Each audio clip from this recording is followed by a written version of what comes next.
Bienvenidos a un nuevo día, un tiempo para la lectura de la palabra, la reflexión y la oración. Comenzamos este devocional con la lectura de la palabra de Dios en el capítulo 6 de 2 Corintios.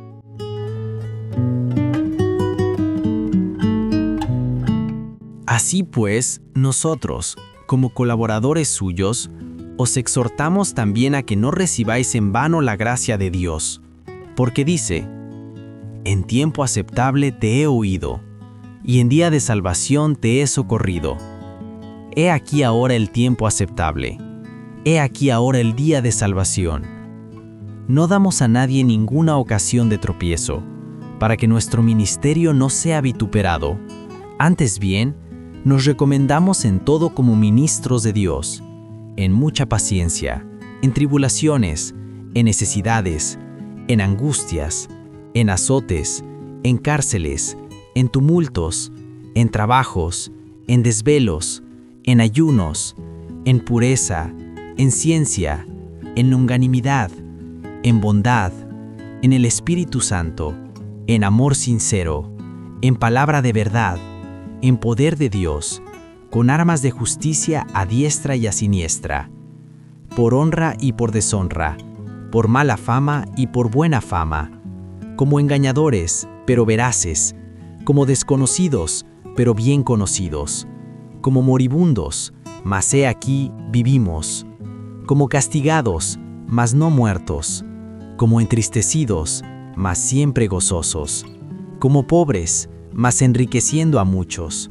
como no teniendo nada, mas poseyéndolo todo. Nuestra boca se ha abierto a vosotros, oh Corintios, nuestro corazón se ha ensanchado. No estéis estrechos en nosotros, pero sí sois estrechos en vuestro propio corazón.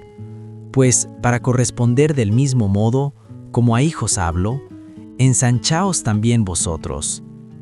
No os unáis en yugo desigual con los incrédulos, porque ¿qué compañerismo tiene la justicia con la injusticia? ¿Y qué comunión la luz con las tinieblas? ¿Y qué concordia Cristo con Belial? ¿O qué parte el creyente con el incrédulo? ¿Y qué acuerdo hay entre el templo de Dios y los ídolos? Porque vosotros sois el templo del Dios viviente, como Dios dijo: habitaré y andaré entre ellos, y seré su Dios, y ellos serán mi pueblo. Por lo cual, salid de en medio de ellos y apartaos, dice el Señor, y no toquéis lo inmundo, y yo os recibiré, y seré para vosotros por Padre, y vosotros me seréis hijos e hijas, dice el Señor Todopoderoso.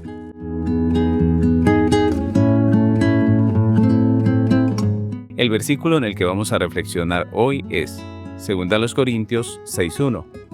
Así pues, nosotros, como colaboradores suyos, os exhortamos también a que no recibáis en vano la gracia de Dios. Este versículo subraya la responsabilidad del creyente de vivir coherentemente con la gracia eficaz que lo ha alcanzado, mostrando frutos de obediencia y perseverancia. Pablo acaba de exponer la doctrina de la sustitución y el ministerio de la reconciliación, y en el capítulo 6 comienza conectando la gran obra de redención en Cristo con la responsabilidad del hombre. El apóstol se presenta como colaborador de Dios, refiriéndose a la cooperación en el ministerio, y hace un llamado a los corintios que manifiesta urgencia cuando dice: les exhortamos. ¿Qué es aquello que resulta tan urgente para el apóstol? ¿A qué los está llamando? A que no reciban la gracia del Señor en vano. Esta palabra significa literalmente hacia el vacío. Se refiere a recibir algo sin que produzca su efecto o propósito destinado. En el contexto de la iglesia en Corinto, esta expresión se refiere a la recepción externa del mensaje del Evangelio. Pablo se dirige a la iglesia visible de Corinto. En ella, muchos hombres y mujeres han recibido la gracia en su administración externa, es decir, la predicación, los sacramentos, la membresía. Sin embargo, la verdadera gracia no es solamente un ofrecimiento externo, sino una realidad que transforma la vida. Si la profesión de una persona no es producto de la operación interna y eficaz del Espíritu Santo que produce fe y santificación, la persona puede manifestar fe en el Evangelio de manera nominal pero no real. Para el creyente nominal, la gracia es en vano porque se queda en la superficie de la intelectualidad o el ritualismo sin que exista una transformación del corazón. Es de esto que hablaba el Señor Jesús cuando, citando al profeta Isaías, dijo: «Este pueblo de labios me honra, mas su corazón está lejos de mí». O cuando amonestó a sus seguidores diciendo: «¿Por qué me llamáis Señor, Señor, y no hacéis lo que yo os mando?». Sabemos que una persona salva, aunque redimida, sigue siendo un pecador, y que, aunque está en un proceso de santificación, en esta vida no alcanzará la perfección. Sin embargo, si alguien profesa haber recibido la gracia de la justificación, pero su vida no refleja un proceso de santificación y perseverancia en la fe bíblica, esa gracia de la que habla no es real, es una construcción humana, pero no el poder de Dios. Este versículo nos recuerda que la gracia no es un adorno, sino el poder transformador de Dios. El apóstol Pablo nos da ejemplo de una actitud correcta ante esta realidad en la iglesia local, porque no se rinde frente a la superficialidad de los cristianos nominales, pero tampoco actúa con dureza despectiva, sino con una exhortación llena de esperanza que manifiesta confianza en el poder de la gracia. El remedio para la fe nominal es el mismo que para la incredulidad: el Evangelio de la gracia de Dios en Jesucristo. Pablo reconoce la realidad de una comunidad mixta, con fe genuina y fe superficial. Pero en lugar de desechar a los nominales, los llama a abrazar la gracia de Dios de manera real, a una fe verdadera en Jesucristo y en su obra de redención que se traduzca en un fruto visible.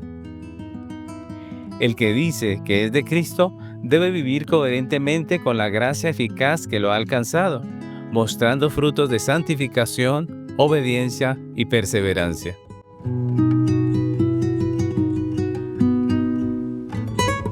Oremos. Padre eterno, te damos gracias por regalarnos un nuevo día. Gracias por tu soberana gracia que nos reconcilia y transforma. Gracias porque es ella la que produce en nosotros frutos visibles de fe, obediencia, perseverancia y servicio. Haznos colaboradores fieles en tu obra, viviendo para Cristo y mostrando al mundo que tu gracia es eficaz y poderosa. Que tu bendición esté sobre nosotros hoy, en el nombre de Jesús. Amén.